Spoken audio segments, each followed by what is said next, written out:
Greetings and welcome back to room 303 in our Talks with Walt, as we are calling our readings through the deathbed edition of Leaves of Grass.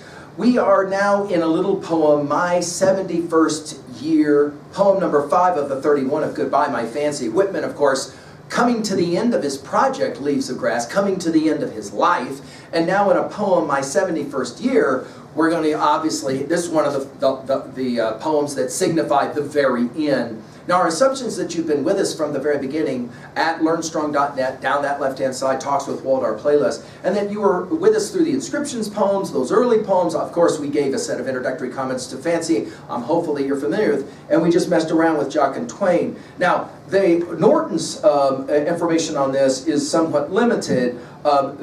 This one for us is first published in Century, the magazine newspaper, November of 1889. Now notice the poem will begin with the word after. That is to say, at the end. After surmounting 70. This use of 70 obviously takes us back to 40, in the opening lines of Lincoln's Gettysburg Address. Surmounting, you'll remember from Passage to India 3. After surmounting 70, that is to say 70 years, right? With all their chances, changes, losses, sorrows. You hear all those S sounds, right? And again, we're back to the theodicy question. There was a lot of sorrows in his life. My parents' deaths, the vagaries of my life. Vagaries gets used one time in all Leaves of Grass. It's right here. The many tearing passions of me. And then he mentions it. The War of 63 and 4.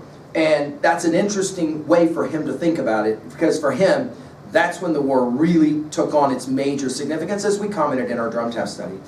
And then after the word after, now we're to as some old, and this is an interesting simile, as some old broken soldier. Go back to our preface in those entry comments for Goodbye My Fancy.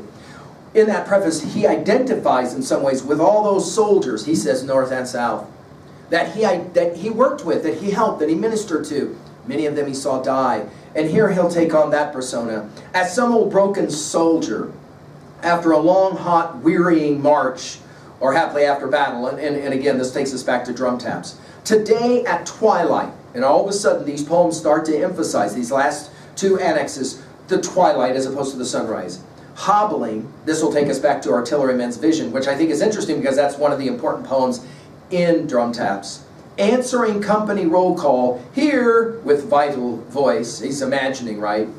Reporting yet, saluting yet, the officer overall. Notice officer capitalized, which is fascinating, that he doesn't really identify who he means by the officer. He's talking about God, he's talking about death. I mean, what specifically is he in reference to here? Only that, like a good soldier, I'm here to report at the end of the day that I made it through the battle. It's a fascinating word picture, a little poem like this. At 2A, of course, life is like a hard and a long battle. It is a struggle, no question. At 2B, well, I love the power of the simile, and I love that the officer is never really identified. Who is this? But it is capitalized to tell us it's significant. At 3A, we mentioned Lincoln's Gettysburg Address. Obviously, there would be all kinds of biblical renderings of this idea as well, for Whitman's audience especially. And then finally at 3B, I mean, you just read this poem, so who do you imagine Whitman is referencing as this officer that will call all of the remaining soldiers to answer here? Is it God? Is it death? Is it something else? I'll give you some time to think about it. Thank you.